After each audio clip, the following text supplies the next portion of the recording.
में गंगा किनारे जो महापुरुष के दर्शन हुए थे वो कौन थे? उन्होंने आपसे क्या उपदेश किया?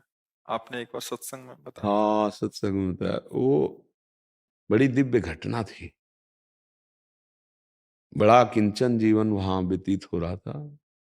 पहले क्या था कि गंगा किनारे भ्रमण करते थे, तो जहाँ कहीं एकांत से आश्रम मिल जाता और शांत, तो वहाँ फिर 2 वर्ष 4 वर्ष ऐसे रुक भी जाते थे। तो वहाँ काफी समय तक रुके। वहाँ एक ही महात्मा थे, पंजीरी बाबा उनको कहते थे, क्योंकि पंजीरी प्रसाद देते थे। कभी कभी कोई श्यामावस्या पूर्णिमा गंगा स्नान करने कच्चे घाट थे तो वहाँ आ जाते थे, मगर वहाँ कोई नहीं आता था। और वहाँ भोजन व्यवस्था ये थी कि एक पुजारी जी आते थे, वो अरहर की दाल और 2 रोटी वो बनाकर भोग लगा के रख जाते थे। तो उनको दे दिए, तो हम 2 बजे दिन के ऐसे ले तो जैसे लिया, तो काफी समय हो गया था वहां रहते। और बारंडा एक पुराना था, उसमें लेटते थे जाके ऐसे जमीन पे।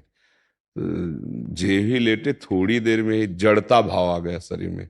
जड़ता मतलब मैं हिल नहीं सकता, पूरी चेतना, कोई मतलब सो नहीं रहे, पूरा दिन का समय है, एकदम ऐसे जड़ता। लगा शरीर को क्या हो रहा है। इतने में भारी सुगंध एकदम। अरे चूंकि एकांतिक विषय है इसका क्या, पर एक बार सत्संग में वर्णन कर चुके, इसलिए आपके प्रश्न पर उसका ऐसी अद्भुत सुगंध जो एक मतलब उन्माद पैदा कर रहे, हिल नहीं सकते हम। ऐसे बारंडा था और ऐसे गंगा जी बिल्कुल मतलब 150 कदम दूर। तो मतलब लेटे लेटे आराम से गंगा जी को देख सकते हो। दृष्टि तो खुलाई थी, देखा कि गंगा जी की धारा से एक महापुरुष प्रकट हुए, श्वेत वस्त्र धारण किए हुए, ऊपर और नीचे भी श्वेत केशरी, बड़ी अद्भुत कांति। ये हम कोई स्वप्न नहीं देख रहे थे। और धीरे धीरे कदम उनके चले आ रहे हैं और वो कुछ बोल रहे हैं। नजदीक जब आए तो आभास से हो कि ये सुगंध जो हमें पहले आई थी वो इनकी श्रीअंग से आई थी। एकदम अद्भुत सुगंध, अद्भुत कोमलता, एक दिव्यता। और वो आए, सर को उठाया, ऐसे गोद में रख लिया और बस ऐसे हाथ ऐसे यहाँ कर रहे थे, ऐसे ऐसे, और बोलते जा रहे थे। वो जीवन में उसी क्षण से स्वीकार किया, जो बस ऐसे ही 2 मिनट ऐसे ही। फिर उठे, ये कोई स्वप्न नहीं था। और फिर गए और गंगा जी की धारा में ऐसे लीन हो गए। बड़े व्यक्त अव्यक्त महापुरुष हैं। महापुरुष जन जब देखते हैं कि ये जीव लालायित है भगवत प्राप्ति के लिए, तो वो आकर कृपा कर देते हैं। उन्हीं की कृपा से भगवत प्राप्ति होती है। अपना साधन तो एक निमित्त मात्र है, कृपा से भगवत प्राप्ति होती है। ये जो बड़े बड़े व्यक्त अव्यक्त महापुरुष हुए हैं, यही आते हैं और अपने स्पर्श से, संभाषण से, उपदेश से भगवत प्राप्त बना देते हैं। जैसे उड़िया बाबा की व्याकुलता बड़ी थी, तो नर नारायण भगवान आकर के उपदेश किए थे 2 श्लोक का, वही उनको ब्रह्मबोध संपन्न। तो ये जो बड़े महापुरुष हैं, जो भगवत प्राप्त महापुरुष है, वो हैं। जब सृष्टि में किसी को देखते हैं कि भगवत प्राप्ति की व्याकुलता है, तो फिर वो कृपा कर देते हैं आकर के। तो एक एक अव्यक्त घटना थी, भावावेश में कभी सत्संग में वर्णन कर दिए होंगे। तो ऐसा था चैनपुर में ऐसा। और कोई भी उपासक जब सच्चाई से चलेगा भगवत मार्ग में, तो बड़े बड़े महापुरुष कृपा करने लगते हैं।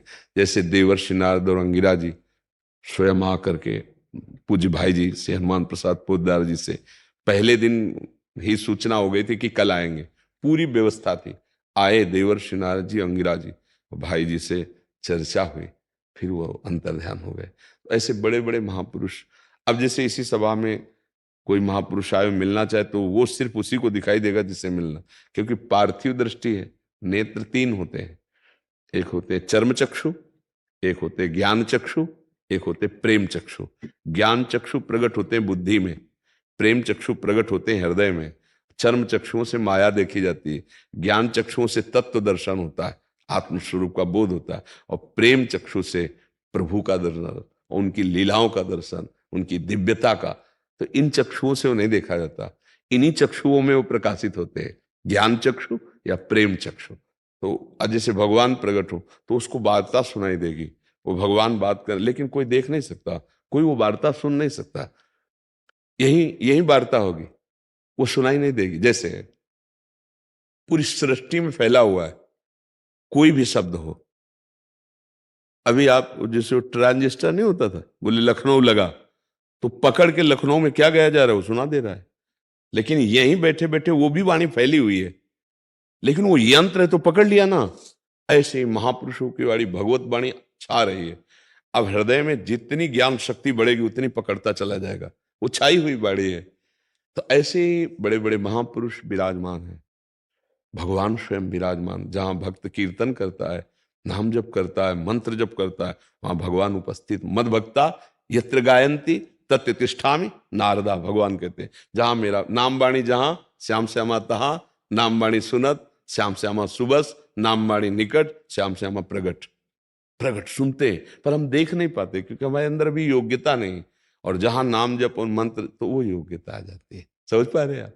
हाँ, बड़े महापुरुषों की कृपा से ही भगवत प्राप्ति होती है, वो योग्यता आती है। तभी तो कहा मात संगस्त दुर्लभ हो, अगर निर्वाह कर ले जाए तो अमोघस्य निश्चित भगवत प्राप्ति हो जाती है। तो ये महापुरुष सृष्टि में हैं और उन्हीं की कृपा से सब होता है। नहीं तो जैसे जंगहा लोहा कभी आभूषण मुकुट नहीं बन सकता, पर पारसमणि के स्पर्श से सोना बनकर वो मुकुट बनकर के श्री विग्रहों पर विराजमान हो जाएगा। ऐसे ही देहधारी कोई चिदानंद तत्व का साक्षात, तो वो जो चिदानंद तत्व का साक्षात्कार के महापुरुष है, जब देखते कि बहुत तड़प रहा है तो उसको योग्यता प्रदान कर देते। भगवान के पहले भगवत प्राप्त महापुरुषों का साक्षात्कार होता है, तब भगवान का साक्षात किसी को भी। जैसे ध्रुव जी को भगवत साक्षात्कार हुआ तो पहले भगवत प्राप्त देवर्षि नारद जी का साक्षात्कार हुआ, उन्होंने उपदेश किया, तब ध्रुव जी को भगवत। जैसे प्रहलाद जी को भगवत साक्षात तो पहले देवर्षि नारद जी का, पहले महापुरुष का साक्षात्कार फिर भगवत साक्षात्कार होता है। महर्षि, जैसे अभी हम सबको आपका सानिध्य हो रहा, तो हम यही सूचक माने कि श्री जी की भगवान की कृपा का अनुभव तत्काल विभीषण जी को हुआ जब हनुमान जी के दर्शन किए। अब में भा भरोस हनुमंता, बिनु हरि कृपा मिले नहीं। जिन पर श्री हरि की प्रियाजू की कृपा, वही यहाँ आकर बैठेंगे, अन्यथा यहाँ आकर नहीं बैठ सकते। और यहाँ जो आके बैठ गया, अगर श्रद्धा से बात स्वीकार कर ले तो बिना प्रयास के जीवन का परिवर्तन हो जाएगा। बिना प्रयास के अधर्माचरण रुकने लगेंगे, बिना प्रयास के आपके बुरे आचरणों से आपका मन जलेगा और आपको बचना पड़ेगा। पक्का देख लेना। महर्षि, यहाँ ऐसा भी होता है कि यहाँ 6 महीने बाद पहुंचते हैं, पर परिवर्तन पहले से। क्योंकि शब्द पहुंच गया कान में ना, तो श्रवण सुजस सुनी आयऊ हुआ ना, शब्द पहले गया और उसने वहां निर्मलता प्रदान करके आकर्षित किया, आप सामने आ गए। श्रवण सुजस सुनी आयऊ, कान से आप महिमा सुनी और आयऊ तब आ गया। ये भी भगवान की कृपा से होता है। जब संत समागम होता है तो भगवान की केवल विशुद्ध कृपा से होता है, उसमें अपना बल काम नहीं करता। नहीं तो पहुंच ही नहीं पाएगा वहां जहां ठिकाने पे पहुंचना, वहां नहीं पहुंच पाएगा। बहुत माया की बाजार है, भटका देगी माया। और अगर श्रद्धा पूर्वक संत समागम हो जाए तो भगवत प्राप्ति का हेतु ही हो जाता है। बड़े भाग पाइब सत्संगा, तो बिना ही प्रयास होई भव भंगा। इसका सीधा फल ये होता है, हाँ, भ्रमों का नाश हो जाना। जैसे जीव दुख से दुखी होकर के भटक रहा है कि सुख कैसे प्राप्त हो, तो आज तक किसी जंतुर में ऐसी ताकत नहीं है, या किसी ऐसे छुछा में ऐसी ताकत नहीं कि तुम्हारे दुख को मिटा सके। पक्का समझना। और नाम जप शुरू कर दो भगवान का, पर नाम जप का परिचय, नाम जप की श्रद्धा, नाम जप की भावना, नाम जप का उत्साह, ये संत से ही मिलेगा, भगवत प्रेमी संत से। जब भजन का भाव तुम्हारे अंदर उठने लगे, दुर्गुण दुराचार त्याग की भावना दृढ़ होने लगे, तो पूछने की जरूरत नहीं, वो संत है, चाहे पैंट शर्ट में हो, चाहे जिस वेशभूषा में हो, जिसके सानिध्य से दुर्गुण दुराचार हटने लगे, सद्गुण सदाचार आने लगे, भगवान प्रिय लगने लगे। बाहरी पहचान यही है संत की, सीधे संत की पहचान। बड़े भाग पाइब सत्संगा, तो बिना ही प्रयास होई भव भंगा। संसार का भ्रम नष्ट हो जाएगा। भोगों का जो मलिन भोगों का प्रपंच हमको घसीट रहा था, अब उस पर विजय प्राप्त करने की बात है। जैसे कई भाई बहन आके बताते हैं हम ऐसे ऐसे ऐसे थे, अब ऐसे ऐसे ऐसे चल रहे हैं। तो ये उनको पावर कहां से मिला? शब्द ब्रह्म है। जब श्रवणेंद्रिय में गया तो उसने घसीट दिया।